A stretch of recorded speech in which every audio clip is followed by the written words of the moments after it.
On était tous les 4 au stade, on était petits. Il était rentré à la maison sans nous. Et ma mère lui dit, mais ils sont où les gosses? Il dit, oh merde. Il nous avait oubliés au stade. Alors, j'ai un petit cadeau pour toi. Je dois l'ouvrir maintenant? Ouais. Ça va pas me péter la gueule? Non, ça va. Ah oui, d'accord. Ah bah oui, bien sûr. Ah bah c'est sympa. Du jardin.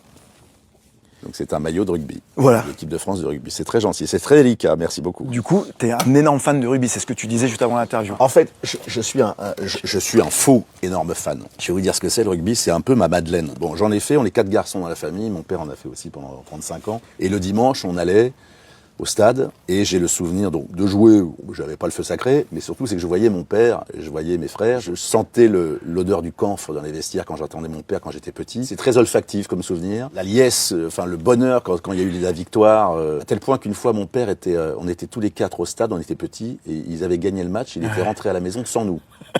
Et ma mère lui dit, mais ils sont où les gosses? Il dit, oh merde, ils sont au stade. Ils nous avaient oubliés au stade. Bon, c'était pas grave, il y avait des copains. Et en fait, j'aime me souvenir quand je regarde un match de rugby, ça me réchauffe, ça me rappelle. Puis au-delà de ça, c'est un sport qui est noble, c'est un sport qui est courageux. Je leur souhaite vraiment de gagner une Coupe du Monde, ne serait-ce que pour ouvrir ce sport, on le sait, c'est un cliché de le dire, mais qui a des valeurs assez importantes, assez honnêtes et fondatrices. Et donc j'ai de l'affection en fait pour ce ballon que l'on me presse contre le cœur.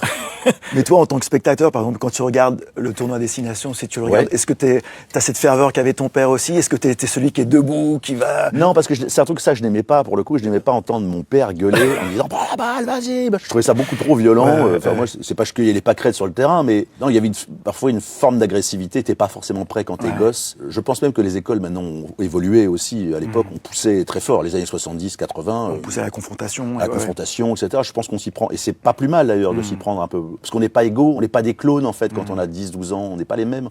On a des sensibilités. Donc, faut pouvoir aussi détecter tout ça et que ça se passe bien. Et que ça soit du plaisir en fait.